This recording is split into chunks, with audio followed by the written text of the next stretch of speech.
Happy Sunday and Merry Christmas, guys. I feel like we need Santa Claus on that intro there, you know, shouting jingle bells or something like that, because I'm so excited to be spending some time with you guys as we head into the holidays. Always a pleasure and a joy to have Kyle on the show, my libertarian friend. Welcome, brother. How you doing? I'm doing well, man. Yeah, I think we need Santa Claus there to, and I guess like the little tagline would be like American marketing, because we know that Voice We know that Amazon, Santa is Amazon American. Prime. We know that Santa is American and capitalist after all. I mean, I'm doing my part, right? I've got my like military, Right. like camo Santa hat going. So, and I'm trying to spread some joy. And then Chris, man, it is always a pleasure to have you on this show. Love having you every single time. You bring such a great perspective to the show, coming more from the liberal democratic side, but we always find a way to get along and to discuss things, and love picking your brain and getting your side of what's going on. So welcome back to the show, brother. How are you? Thank you. I'm doing really well. Just got out on winter break, so I have 3 weeks off from work. I'm not sure exactly what I'm going to do with myself, especially because we're not really having people over for Christmas this year. But speaking of Santa, I am very happy to hear from Dr. Fauci that Santa has been vaccinated, and he will be spreading nothing but holiday cheer Yeah. as he makes his trip around the globe this week. I like this year. I'm just really into it. Like I hear you, Kyle. Like a lot of times, Christmas tends to be pretty commercialistic and all that stuff. And we spend so much money on presents and everything. But I feel like this year, like it's been a rough one. There's been a lot that's gone on, and we need some of that. We need to dial into some of that Christmas cheer. We need it for that purpose, for what we've been through, and then.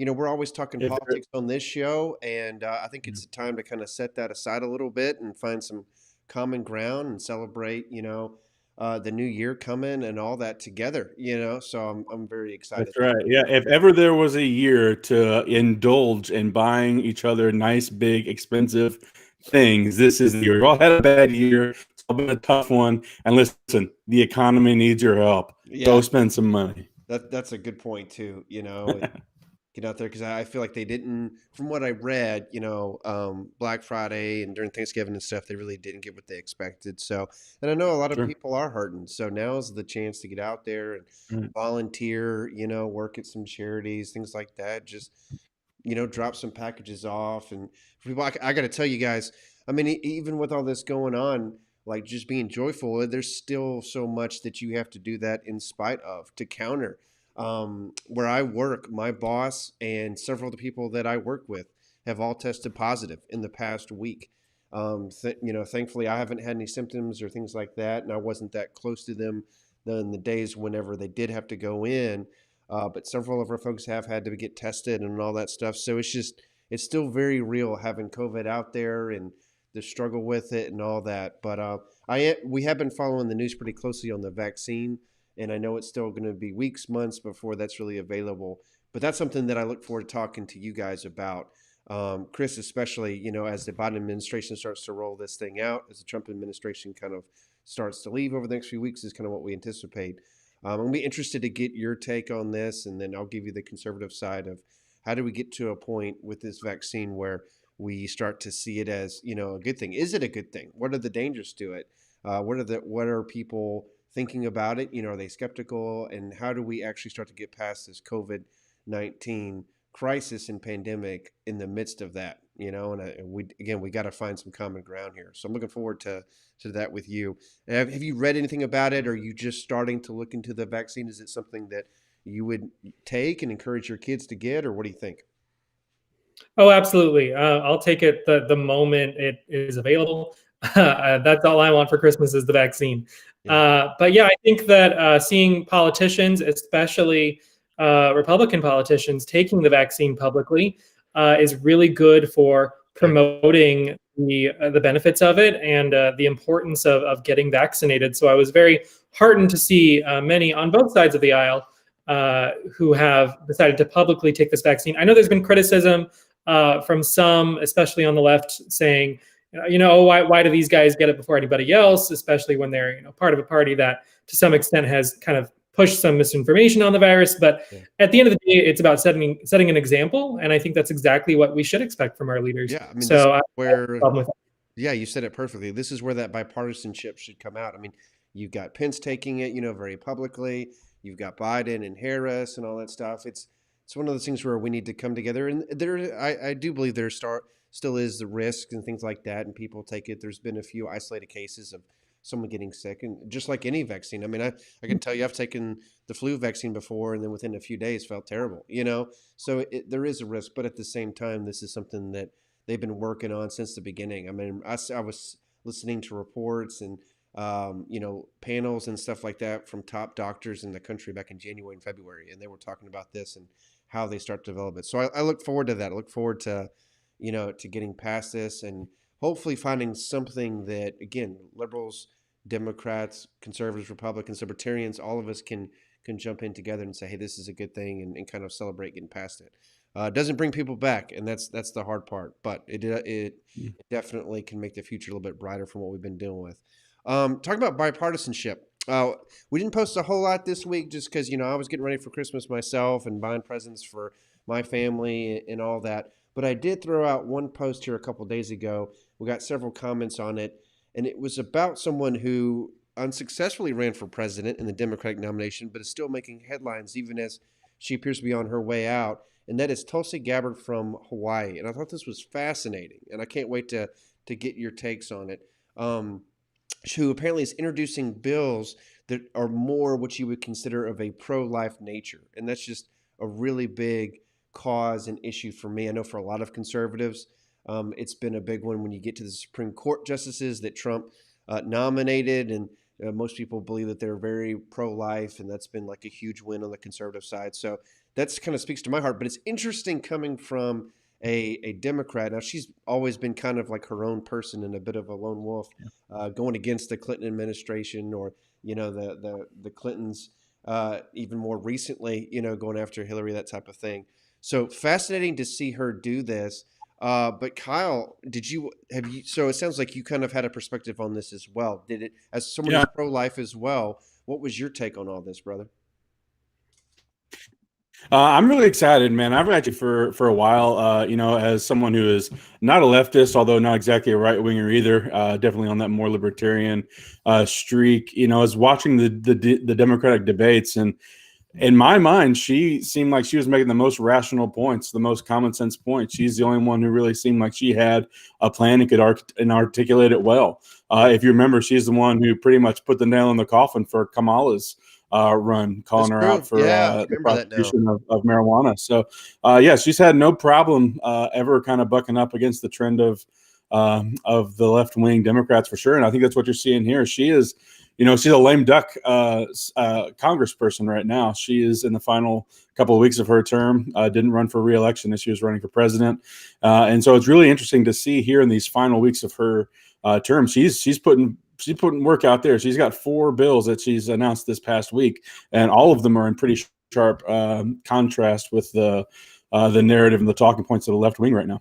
Yeah, she's like, in my mind, and I'm curious to get your take on this, Chris, is you have AOC, Bernie Sanders representing more of the socialist type wing of the Democratic Party, increasingly vocal, increasingly trying to get into leadership positions, and certainly what the right always talks about. Like when we think of Democrats, I don't think of Tulsi. I think of AOC. No. I think of Bernie Sanders. Yeah. I think of the far left in terms of what the American, political landscape would consider the far left. But, for Tulsi, she's like the other side in many ways. I see her. She's definitely more of a dove when it comes to foreign policy. But on these issues, it was shocking to me. I mean, how many blue dog Democrats are there? How many moderate Democrats are there left? But she certainly seems to be one. So how do you see her? Do you see her as a justified member of the Democratic Party, or is she somebody who you think is about to get kicked out essentially?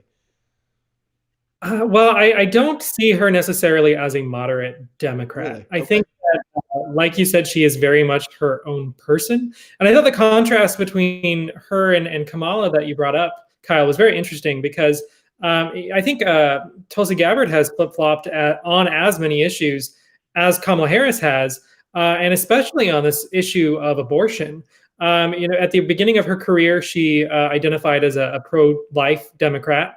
Then during the debates, she said that along with the many other Democrats on stage, that she supported the repeal of the Hyde Amendment, which bans taxpayer funding toward abortions, which is a policy I don't necessarily favor. And now she's pushing these seemingly these pro-life bills. So I'm curious as to exactly what her end game is here. I don't necessarily consider her a good faith actor, I have to say. I don't find her to really hold strong to any particular principles. Yeah. She seems to take on a lot of these kind of divisive issues to get, in my opinion, to seek attention toward herself. So even in the DNC, yeah, she did go along with the majority of candidates, in fact, all the candidates, and going way further than any Democrats have in the history of Democrat politics. But she was still the one person holding out on, what you call post-birth abortion and things like that. She was the one person who, if I remember correctly, I could be remembering wrong, but I think she was about the only person who even drew a line in the sand there. Yeah. So, she was one of the few people who, wasn't trying to impeach Trump. Like she was That's actually right. more moderate on that issue, is how I would consider it. But it's interesting because I think, as we hit what looks like to be a very new political dynamic in the United States with Trump out of office, he's obviously still going to be a huge political force, right? So no matter, what happens over the next several years, it's going to involve him because there's just a huge following that still is very much, on Trump's side. And he's changed the party. He's changed what people think of conservatism, and that's not going anywhere. But then I wonder on the left side is what is it actually going to look like with a Biden administration, and how much diversity is there going to be in the Democratic Party? It's gotten to a point in the Republican Party where you're either for Trump or you're against him. He dominates the party. He dominates the ideology. He makes moves, and there's very little tolerance for someone who disagrees with it. Well, hey, if you're not, with Trump, then you are completely unconservative. You are not really a Republican anymore, even as Trump has changed on several issues. I wonder if it's going to be that way in the Democratic Party over the next 4 years. Is it going to be this type of thing where, hey, this is where we are as a party. This is our strict ideology. These are the people that we empower. And someone like this, like Tulsi, has no place here because she tends to be what most would consider at least somewhat pro-life, right? So I think that's going to be interesting to see if there is any diversity allowed in these parties. Yeah, what's interesting to me is who she's kind of partnering with in the sponsorship of these bills. For example, she's introduced a bill called the Protect Women's Sports Act, which is to protect, the original intent of Title IX and keep, I guess, what would be considered trans women out of biological women's sports. Yeah. With a Republican Oklahoma Congresswoman, Marquane Mullins, I believe is her name. There, she's partnered with Thomas Massie, who's my personal favorite congressman from Kentucky, and for the Protect Civil Liberties Act, which is is going to work to repeal the Patriot Act and the FISA Amendment Acts and things like that. That's something she's been very consistent on, by the way. That's why libertarians like me have a lot of love for Tulsi. Yeah. But even one of her abortion bills here is kind of copying a lot of the same language and sentiment as Senator Ben Sasse, who's a Republican from Nebraska, a Republican senator.